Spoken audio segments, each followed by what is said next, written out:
Hello everyone, आज हम लोग ह्यूमन कंप्यूटर इंटरेक्शन के एक बहुत ही ज़्यादा इंपॉर्टेंट टॉपिक यूजेबिलिटी की बात करने वाले हैं। ठीक है, ह्यूमन कंप्यूटर इंटरेक्शन के अंदर यूजेबिलिटी से रिलेटेड हमें क्वेश्चन जरूर से जरूर देखने को मिलता है कि यूजेबिलिटी है क्या चीज़।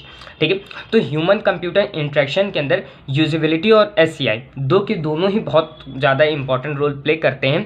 ठीक है, अगर मैं इन शॉर्ट बताऊँ कि यूजेबिलिटी क्या चीज़ है और SCI क्या चीज़ होती है किसी भी सॉफ्टवेयर के डेवलपमेंट में, सिस्टम के डिज़ाइन के अंदर, तो SCI का काम क्या होता है? SCI का काम ये होता है कि बढ़िया तरीके से, यानी जो SCI will assist designer, analyst, user to identify system need, यानी कि जैसे कि हमें कोई भी काम करवाना है सिस्टम से, ठीक है, तो सिस्टम को यानी कोई भी काम करवाने के लिए हमें क्या इनपुट देना है वो चीज़ हमें आसानी से समझ में आ जाए। ठीक है, तो उसके लिए हम अलग अलग तरीके के text style, font, layout, colour, graphics इनका यूज़ करते हैं।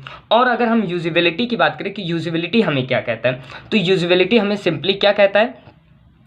यूजेबिलिटी हमें बताता है कि system is safe, efficient, effective, easy to learn, easy to remember, easy to evaluate its utility and provide satisfaction to user. यानी यूजेबिलिटी का काम ये है कि जो आपका जो सिस्टम है लंबे टाइम तक काम भी करेगा कि नहीं करेगा, सेफ है, सुरक्षित है, अच्छे से काम करेगा, इसको आसानी से सिस्टम को सीखा जा सकता है कि नहीं सीखा जा सकता, ये सारी चीज़ हमें यूजेबिलिटी। SCI हमें क्या बता रहा था कि हम उसके सिस्टम के साथ अच्छे से इंटरेक्ट कर पाएँ, और यूजेबिलिटी बता रहा है कि हमारा जो सिस्टम है वो लॉन्ग टर्म तक चले, उसके साथ हम लंबे समय तक जुड़ पाएँ। ठीक है, यूजेबिलिटी के अंदर तीन चीज़ें बहुत इंपॉर्टेंट है।